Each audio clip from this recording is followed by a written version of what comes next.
penyakit apapun selain kematian, Allah akan berkenan menyembuhkannya. Kalau Anda terkena penyakitnya dan divonis menjadi bagian dari ahli penyakit itu, misal yang sekarang terkena misalnya kena corona atau kena yang lain, kena cancer, kena macam-macam, maka Allah ajarkan zikir yang selanjutnya yang bisa Anda bacakan, tapi tolong dibacakan dengan penuh keikhlasan dan permohonan kuat kepada Allah Subhanahu wa taala.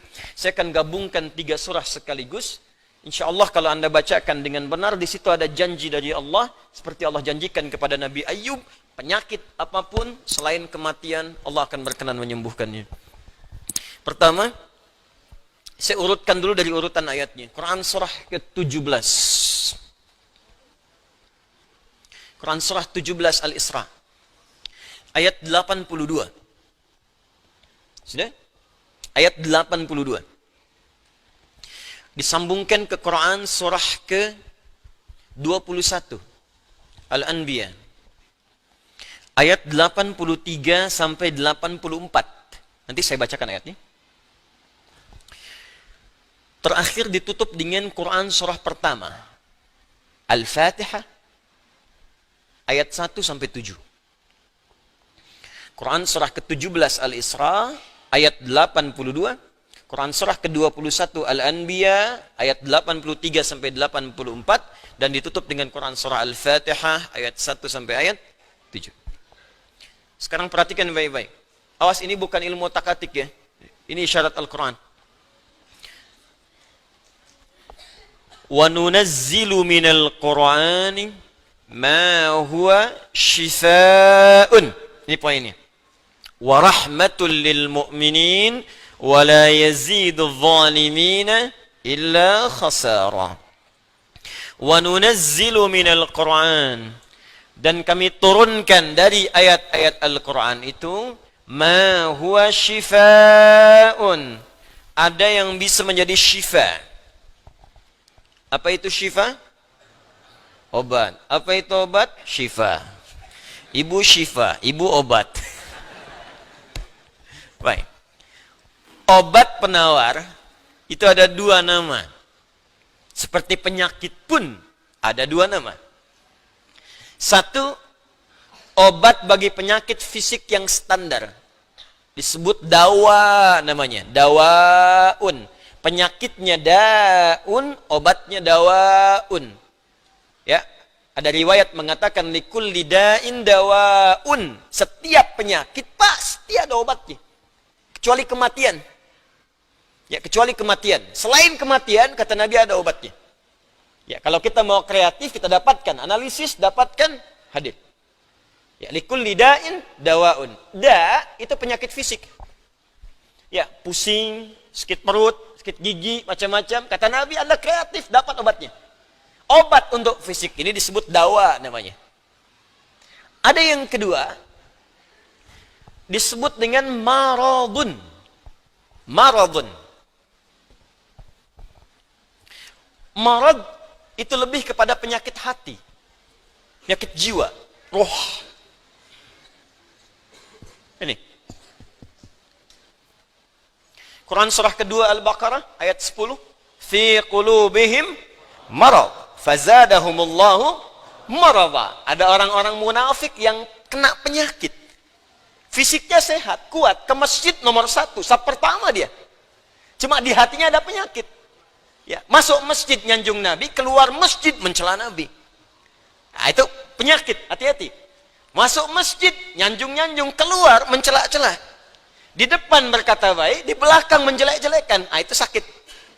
Nah, itu sakit tuh. Ya. Apa penyakitnya? Marad. Obat penyakit hati, ini, maka namanya bukan dawa, tapi disebut dengan syifa. Syifa. Syifa'un. Tahan, pelan-pelan. Jikalau ada orang iri hati, orang dengki, mohon maaf, orang terkena penyakit hati yang lainnya, maka obatnya tidak akan pernah ditemukan di apotek atau di rumah sakit tertentu. Silahkan Anda datang ke Kimia Farma. Datang ke apotek-apotek yang Anda dapatkan di sekitaran, Century dan sebagainya. Tanyakan, ada nggak obat penyakit hati? Ada nggak obat iri hati? Ada nggak obat dengki? Nggak akan ditemukan. Kenapa? Karena mereka khusus menangani penyakit-penyakit fisikal, disebut dengan daun. Tapi kalau syifa, maka ini erat kaitannya dengan penyakit yang pertama ini, penyakit hati. Di mana ditemukannya? Kata Allah, wa nunazzilu minal Qur'an. Solusinya ada dalam Al-Quran. Maka nanti Allah turunkan beberapa amalan-amalan yang saat dikerjakan amalan itu bisa menghikis, menyembuhkan, bahkan menghilangkan penyakit-penyakit hati. Cari ayatnya. Maka Anda akan temukan kalimat-kalimat dalam Al-Quran, ayat-ayat bimbingan. Ini obat untuk menghilangkan malas. Ini obat untuk menghilangkan iri hati. Bahkan ini mencegah penyakit dengki. Kalau ada orang sekitaran dengki dengan kita, bacakan ayat ini. Turun surah Al-Falaq. Kalau ada orang munafik, bacakan surat yang ini. Kalau ada orang ini, bacakan surat yang ini. Nah, pencegahan-pencegahannya, obatnya ditemukan bagiannya di Al-Quran. Tapi syifa juga memiliki makna yang kedua. Dia adalah obat bagi penyakit fisik yang sudah sulit ditemukan obat dan penawarnya.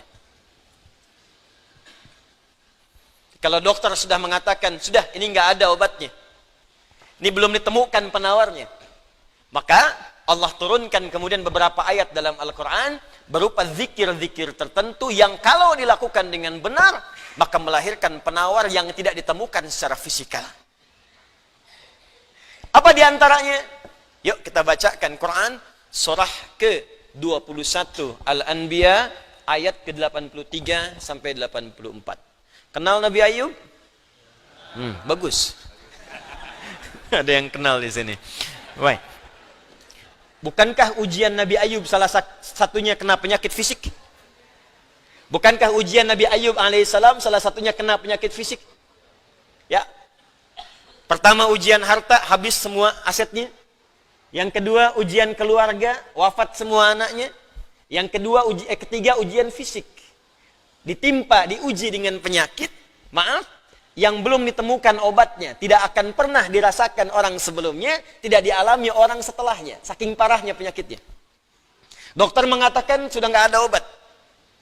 Orang mengatakan secara klinis mustahil sembuh, nggak ada obatnya. Maka apa yang dikerjakan oleh Nabi Ayub alaihissalam? Ingat, ini pesan dari Al-Quran. Ada isyarat begini. Ketika manusia mengatakan, makhluk mengatakan ini mustahil, itu tanda pertama dari Allah supaya langsung kita diminta untuk memohon kepada Allah subhanahu wa ta'ala.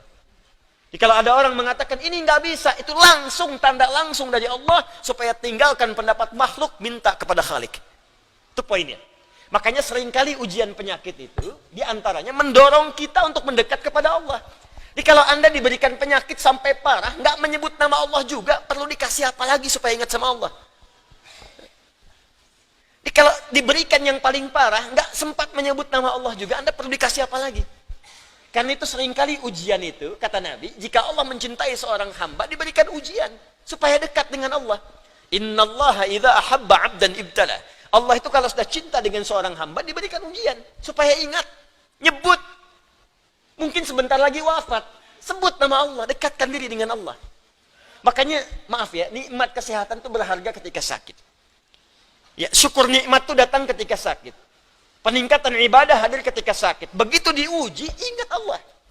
Nah, ini yang dikerjakan Nabi Ayub alaihissalam. Begitu penyakitnya sudah mulai mengganggu beliau ibadah, maka perhatikan zikirnya. Amalkan ini, bacakan dengan penuh ketulusan.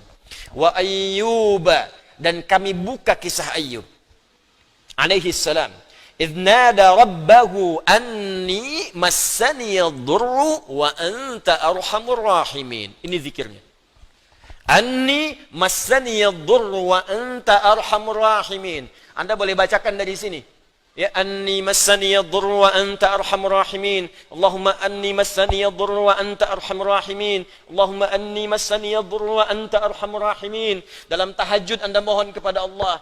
Yang divonis misalnya matanya sulit sembuh, yang divonis misalnya ini penyakit gak mungkin sembuh, yang divonis cancer macam-macam, minta Allahumma anni massani yadurru wa anta arhamur rahimin.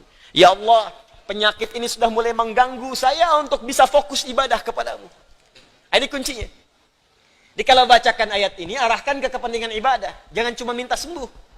Sebab yang pengen sembuh pun banyak.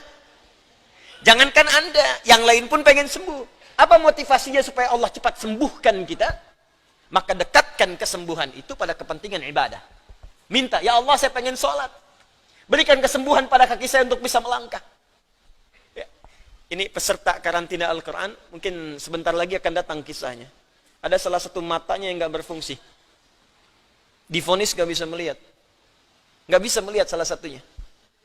Dia ikut karantina. Dia baca Quran dengan tulus. Dia berdoa kepada Allah. Sekitar 2-3 hari yang lalu, tiba-tiba dia masuk kamar mandi, dapat cahaya, terbuka, melihat semua. Sekarang matanya bisa melihat normal dua-duanya. Minta, Allahumma anni masanni yadur wa anta arhamur rahimin. Sebentar.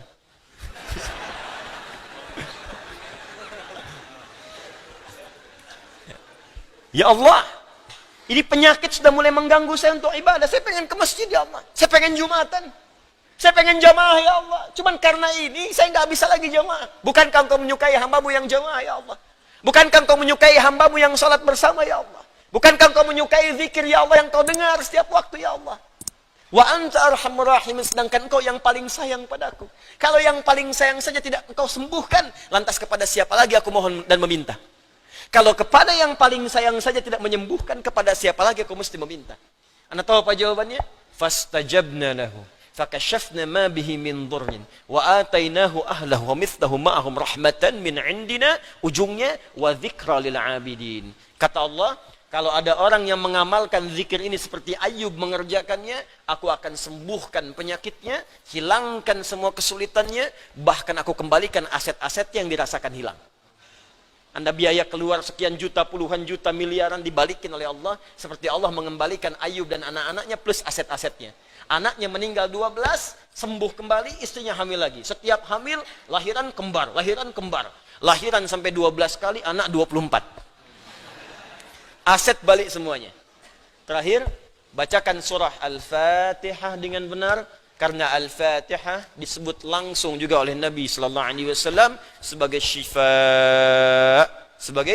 syifa, seperti pernah kepala suku saya kisahkan di pertemuan awal, tersengat kala jengking dan medis mengatakan tidak mungkin sembuh, diruqyah kemudian dibacakan itu dan Allah berikan kesembuhan. Wallahu a'lam bissawab. Ini bagian dari ikhtiar roh, bukan bagian dari pendekatan-pendekatan obat fisik. Dan semoga dengan itu Allah memberikan ketenangan, kemudahan, dan menghilangkan segala kesulitan di sekitaran kita insyaallah. Ini sebagai respon dari beberapa saudara-saudari kita yang meminta penguatan dan doa. Sekali lagi kita doakan, semoga Allah meringankan semua apa yang kita hadapi saat ini. Kita akan mulai pelajaran kita setelah menunaikan salat Isya berjamaah. Dan mari kita khusyukkan niat kita, kita khusyukkan ibadah kita. Semoga amal kita diterima oleh Allah Subhanahu wa taala. Assalamualaikum warahmatullahi wabarakatuh.